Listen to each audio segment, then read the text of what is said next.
Well, that wasn't near as fun as the last few we played.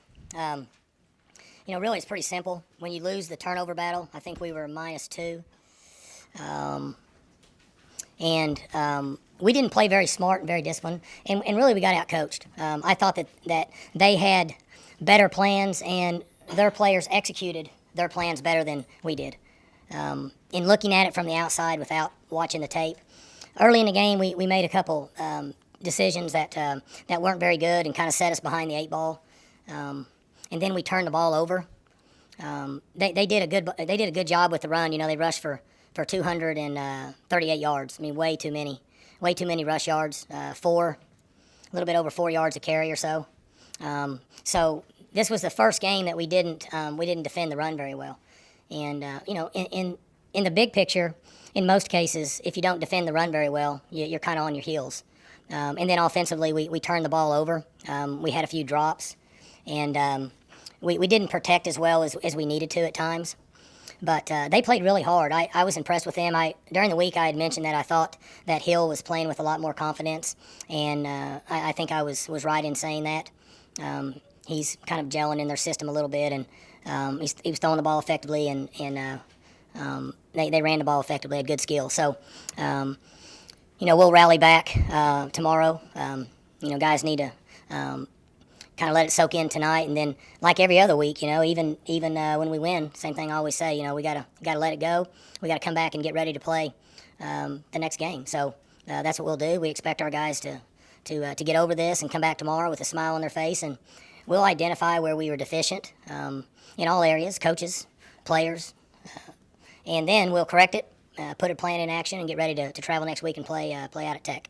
Mike, how frustrating is it for a high-powered offense like yours to only see the ball for like 20 minutes? You got to convert every time you have it on. Well, they did a good job of maintaining the ball, and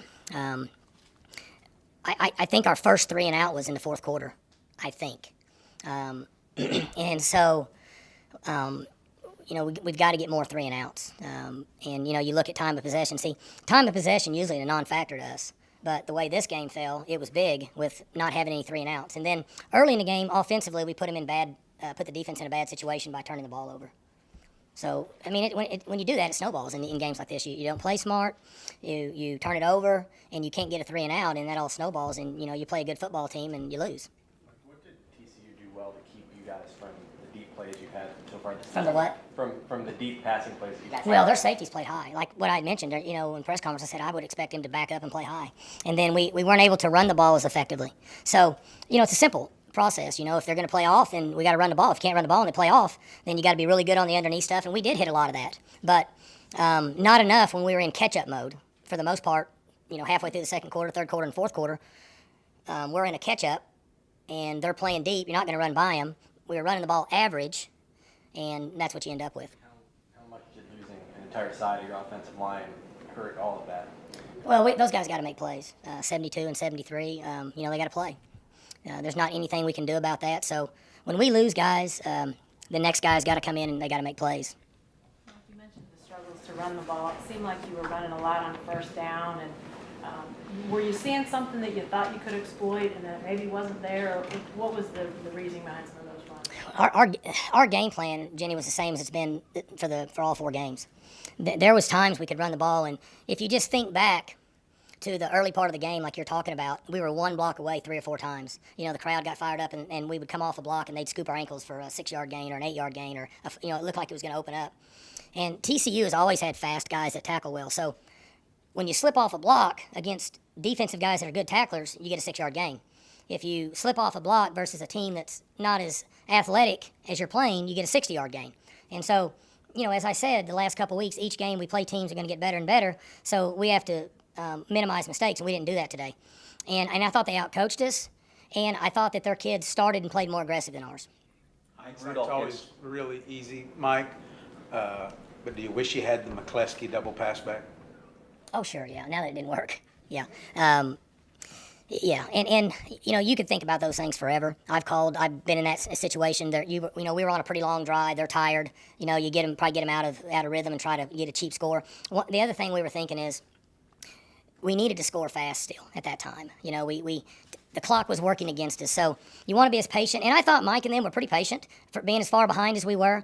I thought they did a nice job of not panicking. But you still have to try to score because the odds are against you when the clock's working against you. But I wish I had it back now, sure. And Gary's defenses always play good. You know, if the kid that intercepted it would have bid on the run, you know, we're in the end zone and we're in a whole different ball game. But regardless, yes. But sometimes that happens in play calls. Does this loss knock that goal of college football playoffs off the board for you guys? Oh, well, it'd make it difficult to come back. I don't think anytime you're completely out, we're still going to play teams that are ranked really high, and we have a chance to play well. You know, and I say this each week, and I really mean this. It's hard for us to look beyond next week because we have areas on our team where we have young players. So we've got guys that are really, really good players, but then we have some areas where we're fairly young. And when you're like that, you know, each week is a challenge. Even as how we played the first 3 games, but we're still, it's a challenge for us. Where you have youth and inexperience playing, you got to be really careful. So we have to rally back and just really work on Sunday night's practice. Mike, regardless of When you opponent, came to you the seem stadium today, were you pleased with your week of preparation Sure. coming in game, or were you concerned about your week? Well, our guys were focused and practiced really well. Obviously, we had some new guys, but their attitude, their focus, their enthusiasm, and their willingness to work was good. I didn't have if somebody would say, okay, how'd you guys practice? How do you think they'll play? I'd have said we practiced great, and I think they'll play good. Go ahead, Anya. Mike, that being said, how disappointing does that make today? If you had a good week, and for how good you guys looked, how in control you looked through 3 games, regardless of your opponent, I take it you didn't see this coming. Oh, I don't know that I ever would see it coming. I didn't see the week before it coming either. I say this all the time. If you have, when you have 22 guys on the field, if you have 6 or 8 of them that are inexperienced and young, nothing surprises me in college football.